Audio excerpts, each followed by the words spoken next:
난 진짜 걔들이 진짜 할 줄 몰라.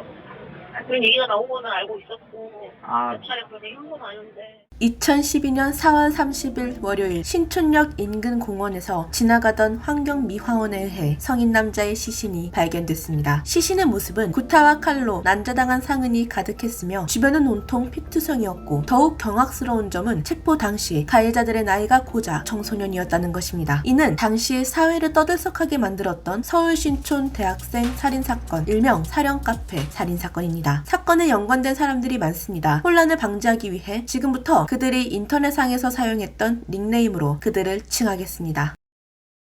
피해 남성인 가명 22세 오카부노 김모군과 그의 여자친구인 가명 22세 레카 박모양은 게임인 마비노기를 통해 만난 사이였고 1년 넘게 교제하는 중이었습니다. 하지만 둘의 갈등은 여자친구인 레카에 의해 시작됐는데요. 바로 그녀가 당시 유행하던 사령 카페에 과몰입하면서부터였죠. 처음 사령 카페란 존재를 알게 된 오카부노는 그의 여자친구와 함께 호기심으로 가입하긴 했어도 그들이 장난이 아닌 정말 진지하게 사령이란 존재를 믿는다는 것을 기독교인이었던 오카부노는 이해할 수 없었습니다. 결국 그는 이상함을 느낀 후 카페를 탈퇴했죠. 하지만 레카는 사령 카페에 점점 과몰입하기 시작했는데요. 그녀는 사령 카페 내에서 마녀로 추앙받으며 자신이 날개가 있고 각종 마법을 다룰 수 있다고 주장했습니다. 급기야 그녀의 말에 반박하는 이들이 많아지면서 그녀는 자신을 따르는 소수 인원을 데리고 나와 단톡방 GH를 만들었습니다. 이 단톡방이 그녀만의 사령 카페였던 셈이죠. 하지만 이런 그녀가 사령 카페로 인해 변했다고 생각한 남자친구인 오카부노는 그녀에게 사령 카페를 그만둘 것을 권유하면서 크게 다투는 날이 잦아졌습니다. 레카는 고집이 굉장히 강하고 자신의 말에 반박하면 가차없이 욕설이나 사령을 시켜 저주를 하겠다며 자주 흥분을 했다고 하는데요. 그래서 레카는 자신의 지인들에게 남자친구인 오카부노에 대한 평판을 매우 나쁘게 소문을 내면서 오카부노를 따돌리기 시작했습니다. 이 과정에서 남자친구인 오카부노가 그들에게 욕설을 했고 레카는 자신의 블로그에 남자친구가 죽었으면 좋겠다는 글을 썼죠. 이렇게 그녀는 본격적으로 남자친구를 죽이기 위한 계획을 세우게 됩니다.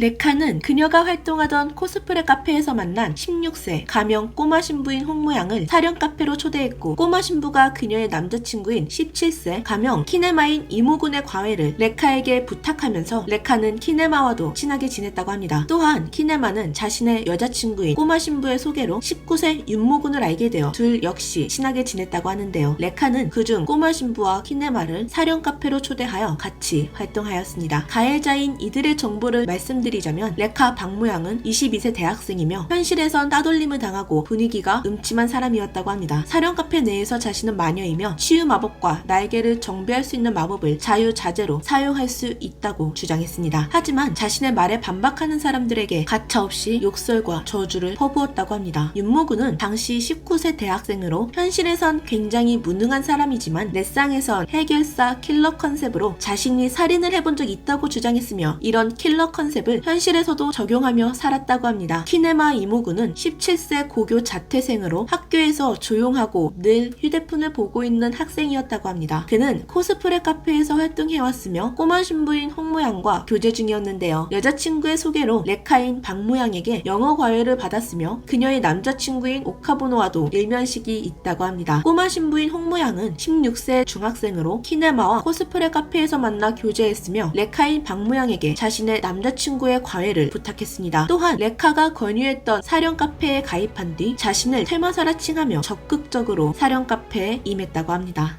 레카의 거짓 소문에 오카부노에 대해 평소에도 좋지 않게 생각해왔던 키네마와 꼬마 신부가 오카부노가 음악 관련 모임의 회장을 맡게 되자 리더 자격이 없는 사람이 회장이 되었다며 오카부노를 비난하면서부터 이들의 사이가 급격히 나빠지기 시작했습니다. 오카부노는 자신을 가장 강하게 비난했던 키네마에게 신상을 털어서 인터넷에 올리겠다며 하루에도 수백 통 넘는 연락을 하였고 그들은 SNS로 오카부노를 공개 저격하며 조롱했죠. 하지만 이 과정에서 죄책감을 느낀 오카부노가 사과문을 블로그에 기재했습니다. 그는 자신이 과제 때문에 스트레스를 받은 나머지 화를 낸 것 같다며 제대로 기억이 나지도 않는다는 글을 썼죠. 또한 오카부노는 키네마 일행과 만나서 사과하고 여자친구인 레카에게 사령 카페를 탈퇴할 것을 부탁하기 위해 먼저 만남을 제안했습니다. 왜냐하면 오카부노는 그녀가 사령 카페에 사로잡혀 있다고 생각했고 그래서 그녀를 구출하고자 했던 것이었습니다. 하지만 오카부노의 생각과는 달리 레카는 진심으로 사령 카페에 몰입해 있었고 이미 감정의 골이 깊어진 레카는 키네마 키네마와 꼬마 신부 그리고 윤모군에게 자신의 남자친구인 오카보노를 죽여줄 것을 요구했습니다. 레카는 블로그에 오카보노와의 인연은 끝났고 자신은 남을 이끄는 성격이지 이래라 저래라 지시받는 것을 원치 않는다는 글을 올렸는데요. 그녀가 남자친구인 오카보노를 죽이겠다 마음먹은 이유가 바로 자신에게 사령 카페를 탈퇴할 것을 권유함과 싸우는 과정에서 욕설을 한 것, 고작 이 두 개가 전부였던 것입니다. 레카의 요구를 들은 키네마와 꼬마 신부 그리고 윤모군은 한치의 망설임도 없이 오카보노를 죽일 계획을 세우기 시작했습니다. 맨 처음 윤모군이 키네마에게 신촌 근처에 있는 공원이 밤이면 사람이 별로 없고 CCTV도 없다며 장소 제안을 했습니다. 그리고 꼬마 신부가 망을 보고 윤모군이 오카보노를 제압하면 키네마가 칼로 찌르겠다는 것이었죠. 실제로 윤모군은 칼을 준비해갔고 4월 30일 오후 8시 13분 이들은 오카보노를 인적이 드문 공원으로 데리고 간 뒤 범행을 실행해 옮겼습니다. 범행 당시 상황은 굉장히 처참했습니다. 키네마의 여자친구인 꼬마 신부는 근처에서 망을 받고 윤모군이 오카보노의 목을 전선줄로 조른 뒤 키네마가 칼과 둔기로 약 40차례 오카보노를 내려친 것이죠. 오카보노는 그들에게 살려달라고 애원했습니다. 하지만 그들은 오카보노의 부탁을 무시한 채 계속 흉기로 가격했고 끝내 오카보노는 사망하고 말았습니다. 오카보노의 사망을 확인한 그들은 시신을 흐미진 숲을 사이에 밀어넣었고 오카보노가 그들에게 화해의 선물로 주기 위해 가져온 그래픽 카드를 비롯해 휴대전화, 노트북 등을 절도했습니다. 휴대전화는 경찰의 추격을 피하기 위해 부숴서 물에 빠뜨렸다고 하나 공원 입구로 들어가는 모습이 CCTV에 포착되어 그들의 범행은 고작 하루 만에 탄로나게 되었습니다.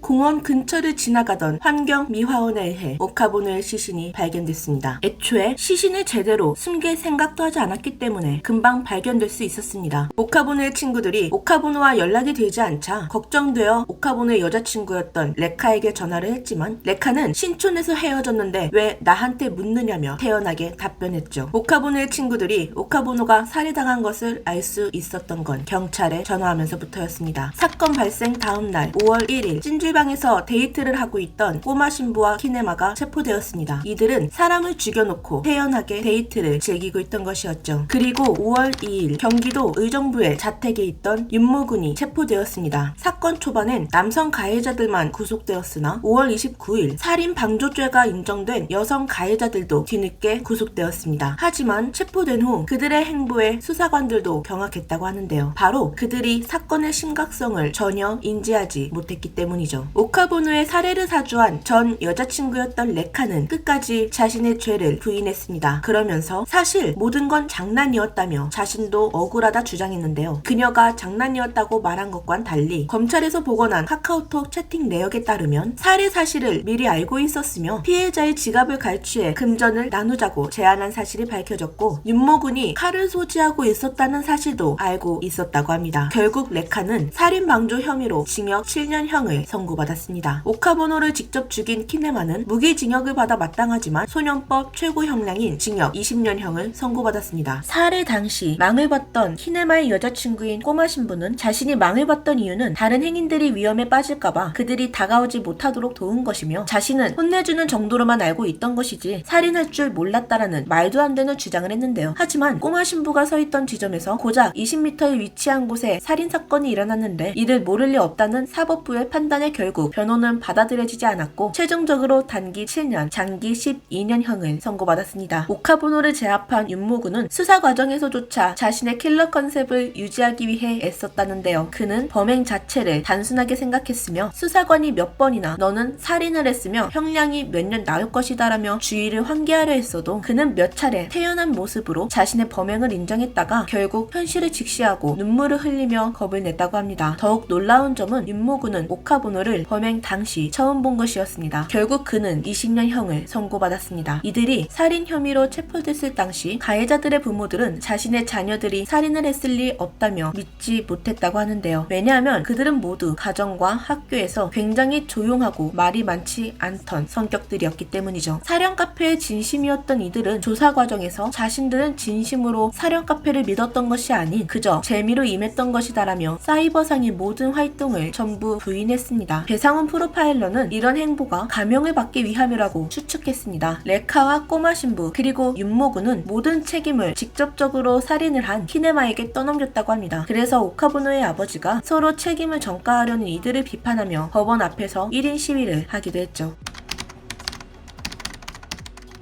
여기까지 보면 어딘지 의문스러운 점들이 보이실 겁니다. 특히 남자친구를 죽여달라는 말을 아무런 대가 없이 바로 실행에 옮겼다는 점이나 시신을 제대로 숨기지 않은 점 말이죠. 아무리 그래도 살인인데 어떻게 이렇게 아무것도 아니냐 행동할 수 있었던 걸까요? 이 부분에 관해서 당시 조사관들도 이해할 수 없다고 말했습니다. 단지 추측하는 건 현실에서 따돌림을 당하는 이들이 유일하게 인정받는 공간인 사이버상에서 자신들을 모욕한 것에 강한 적대감을 가졌기 때문에 그것이 표출된 것이 아닌가 추측하고 있을 뿐이죠. 하지만 오카부노와 그 어떤 접점도 없던 윤모군은 그에게 직접 비난을 듣지 않았어도 자신을 믿고 따르는 동생들인 꼬마 신부와 키네마가 그에게 공격을 당하고 화를 내자 자신이 그들을 지켜줘야겠다는 생각을 했다고 합니다. 그러던 와중 레카의 부탁을 듣고 나서 살인 계획을 세우게 된 것이죠. 물론 이것만으론 어떻게 살인을 그것도 허술하게 할 수 있는가 믿지 못하실 겁니다. 하지만 그들이 정말 사령의 존재를 믿고 있었다면요. 키네마는 오카부노를 죽일 때 칼로 40회 이상의 상흔을 남겼는데요. 이것이 뜻하는 바가 무엇일까요? 조사 과정에서 오카부노가 저항해서 마구 찌른 것 뿐이다라고 주장했지만 실제로 키네마는 자신이 재학 중이던 학교에서 칼로 사람을 40회 이상 찌르면 악령을 볼 수 있다는 말을 하고 다녔다고 합니다. 그러니까 이는 의식이었던 것입니다. 키네마는 체포당했을 때조차 사령들로 경찰을 조정할 수 있다고 말했는데요. 정말 사령을 보기 위해 오카부노를 제물로 삼았던 것이 아니었을까요? 그리고 이들은 살인을 심각한 범죄로 인지하지 못했기 때문에 시신을 제대로 숨기려 하지 않은 이유 역시 하루에 살인사건이 3만 건 일어나는데 한 건 더 일어났다고 해서 달라질 건 없다거나 시신은 청소부 아줌마가 치워줄 것이다라고 믿었기 때문에 굳이 시신을 숨겨야 한다는 생각 자체를 못했다는 것이죠. 그래도 피해자의 휴대전화를 부숴서 위치 추적을 피한다는 현실적인 생각은 했지만 자신을 목격한 목격자나 공원 입구 CCTV에 본인들이 녹화될 것을 아예 예상도 못했다고 합니다. 그렇다면 살인을 사주한 레카는 왜 오카부노와 만나자마자 집으로 가버린 것일까요? 배상훈 프로파일러는 레카가 그 자리를 벗어난 것이 어떤 무언의 신호가 아니었겠느냐라는 추측을 했습니다. 예를 들어 난 집에 갈 테니 너희가 알아서 처리해라 같은 이런 신호의 가능성이 있다는 것이죠. 사망한 오카부노의 유족들은 형사재판과는 별개로 가해자의 가족을 상대로 손해배상 소송도 청구했고 2014년 서울고등법원은 오카부노의 부모에게 총 4억 400여만 원을 지급하라는 원고 일부 승소 판결을 내렸습니다. 사건이 일어난 지 2년이 지난 2014년도 주범인 키네마와 윤모군은 안양교도소에 복역하며 죗값을 치르고 있는데요. 안양교도소 관계자는 싸움 한번 일으키지 않고 조용히 지내는 편이라고 말했습니다. 2022년 기준 꼬마 신부는 단기 7년 복역했다면 2019년에 출소했을 것이고 장기 12년 복역했다면 2024년에 출소할 것입니다. 그리고 처음 오카부노의 살인을 사주한 레카는 2020년형을 마치고 출소했다고 전해지고 있습니다. 그렇다면 한 사람을 죽음으로 빠뜨린 사령 카페는 도대체 어떤 곳이었을까요? 사령은 일본 애니메이션이나 판타지 소설 혹은 샤머니즘의 일부로 수호령, 영혼 등으로 거론되어 왔지만 실제로 사령이 존재하고 내가 사령을 부릴 수 있다 주장한 건 일본의 커뮤니티 사이트인 이첸이었다고 합니다. 이를 본 한 한국인이 일본어를 공부할 겸 사령 관련 글을 장난삼아 번역했고 이것이 한국의 청소년들 사이에서 큰 인기를 얻어 정말로 사령을 부릴 수 있다 믿는 이들이 늘어났던 것이죠. 그러나 사건의 여파로 인해 사령 카페는 강제 폐쇄되었고 사령의 인기도 사그라들었으며 지금은 거의 찾아볼 수 없게 되었습니다. 당시 사령 카페의 존재에 전혀 문외한이었던 뉴스 및 각종 공중파 방송은 청소년의 사랑 싸움 혹은 치정극이라며 왜곡 보도를 했는데요. 실상은 사령을 믿는 이들과 사이버상의 유대감이 형성하면서 저지른 의미 없는 허무한 살인 사건이었습니다.